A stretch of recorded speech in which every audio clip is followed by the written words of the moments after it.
नमस्कार। हाँ, ये कहानी है राजा सातवाहन की।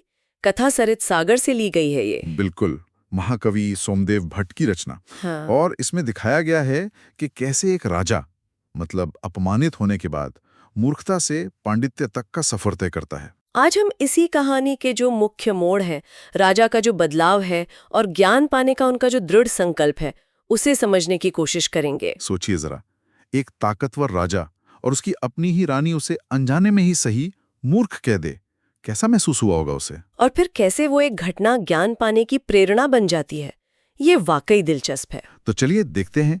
बात शुरू होती है वसंतोत्सव से। माहौल बड़ा खुशनुमा है। हाँ, राजा सातवाहन अपनी रानियों के साथ उद्यान की बावली में है, पानी में खेल रहे हैं, मतलब जल क्रीड़ा। सब हंसी खुशी चल रहे हैं, राजा पानी उछाल रहे हैं। तभी एक रानी जो शायद थक गई थी, वो कहती हैं, माँ उदकहे परिताड़िये माम। बोली, राजन, आप इतने अनजान हैं, आपको माँ और दुदक की संधि भी नहीं पता और बातों का प्रसंग भी नहीं समझ आया। और सीधे सीधे मूर्ख कह दिया सबके सामने।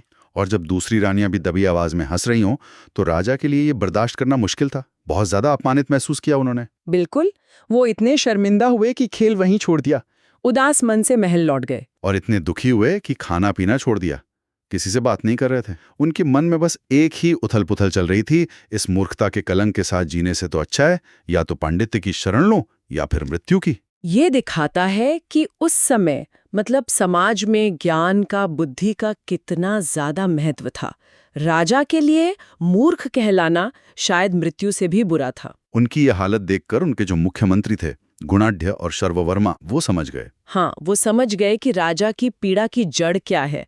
अज्ञानता से जो अपमान हुआ है वो। जब मंत्रियों ने पूछा तो राजा ने साफ साफ कह दिया कि भाई, बिना विद्या के ये राजपाट, ये सुख सब बेकार है। और उन्होंने पूछा, अच्छा ये बताओ, पांडित्य कितने समय में हासिल किया जा सकता है? और यहीं से मामला और दिलचस्प हो जाता है। हाँ, क्योंकि गुणाढ़ ने कहा, राजन देखिए, व्याकरण सीखने में आमतौर पर तो 12 साल लगते हैं। 12 साल? हाँ, पर उन्होंने कहा मैं आपको 6 साल में सिखा दूंगा। लेकिन तभी शर्ववर्मा शायद थोड़ी ईर्ष्या में या पता नहीं अति उत्साह में बोल पड़े। वो बोले, महाराज 6 साल ये तो बहुत ज्यादा है, मैं आपको 6 महीने में व्याकरण सिखा दूंगा। 6 महीने?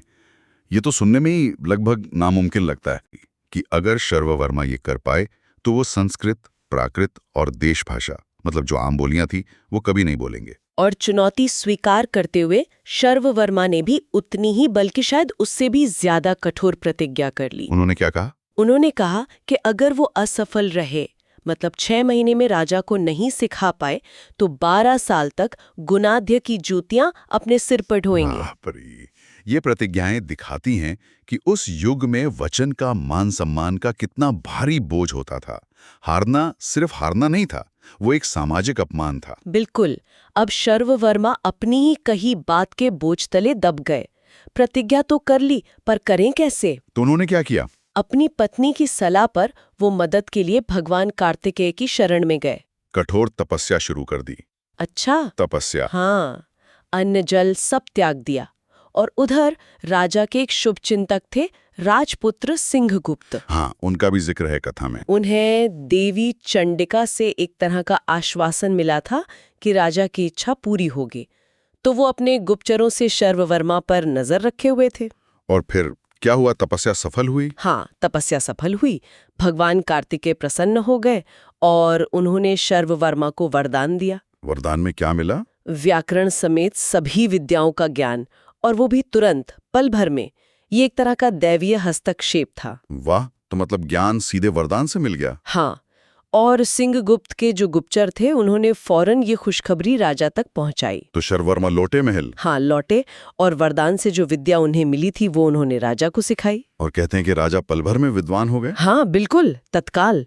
और फिर पूरे राज्य में उत्सव मनाया गया। जश्न का माहौल बन गया होगा। बिल्कुल, घर घर पर झंडे लहराए गए, जैसे वो भी खुशी से नाच रहे हों। राजा ने फिर शर्ववर्मा का सम्मान कैसे किया? राजा ने शर्ववर्मा को अपना गुरु माना, रत्नों से उनकी पूजा की और उन्हें भरुकच्छ, जो आज का भड़ौच है, वहां का राज्य दे दिया। अच्छा, और सिंहगुप्त का क्या हुआ? सिंहगुप्त को भी राजा बनाया गया। और हाँ, सबसे दिलचस्प बात, क्या? जिस रानी के वजह से ये सारा किस्सा शुरू हुआ था, जिन्होंने राजा को मूर्ख कहा था, हाँ, उनका क्या हुआ? उन्हें कोई सजा मिली? नहीं, बिल्कुल नहीं। उन्हें पट्टम महिषी यानी मुख्य रानी का पद दिया गया। अच्छा, ये तो बड़ा अप्रत्याशित है।